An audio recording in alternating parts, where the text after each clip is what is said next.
insight naman sa purgatory, bossing?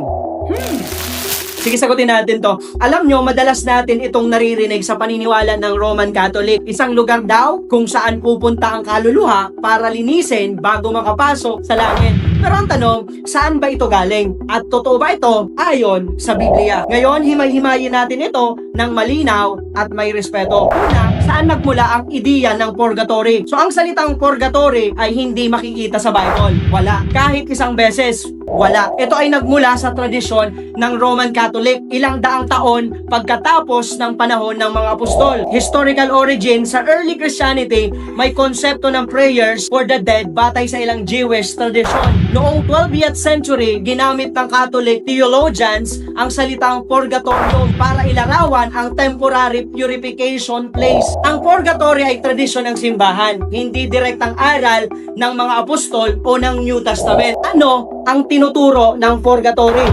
So ayon sa Catholic belief, kapag namatay ang isang tao na may kasalanan pero hindi mortal, hindi siya diretso sa impyerno at hindi rin siya agad sa langit. Kaya dadaan muna siya sa purification or paglilinis. At ang paglilinis na ito ay maaaring bawasan daw ng prayers, mass offering o good works ng mga buhay. Pero tugma ba ito sa Biblia? At dyan tayo pupunta. Ngayon, ang tanong, ano ba talaga ang sinasabi ng Biblia tungkol sa kalagayan ng tao pagkatapos mamatay? May dalawang destinasyon lang ang tao. Hebrews 9:27, itinakda sa tao na minsan lamang mamatay at pagkatapos nito ay ang paghuhukom. Walang sinabing third place. Ang mananampalataya kay Kristo ay diretso sa presensya ng Diyos. 2 Corinthians 5:8, absent from the body is present with the Lord. Ang hindi tumanggap kay Jesus ay haharap sa paghahatol. Luke 16:22-23, the rich man and Lazarus. May dalawang lugar,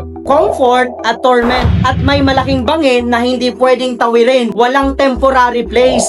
Ang dugo ni Jesus ang naglilinis, hindi pagdurusa pagkalipas ng kamatayan. 1 John 1:7, the blood of Jesus cleanses us from all sin. So kung all sin, ibig sabihin wala nang ulang na paglilinis pagkatapos ng kamatayan. Kaya hindi makatotohanan ang purgatorio sa Biblia. Pero teka, ano ang madalas na verse na ginagamit ng Catholic para suportahan ang purgatory? 2 Maccabees 12:44-45. Sinasabi rito, nag-alay daw si Judas Maccabeus para sa mga namatay, para mapatawad ang kanilang kasalanan. Pero tandaan, ang Maccabees ay hindi bahagi ng Jewish scripture. Hindi ito kinikilala ni Jesus o ng mga apostol bilang inspired scripture. Kaya, hindi ito pinapayagan sa doktrina. Kaya kung ang tanong ay totoo ba ang purgatorio ayon sa Biblia, diretsong sagot, wala. Walang purgatory sa Bible. Bakit? Hindi binanggit ang lugar o ang proseso. Tapos na ang paglilinis sa pamamagitan ng dugo ni Jesus. Pagkatapos mamatay,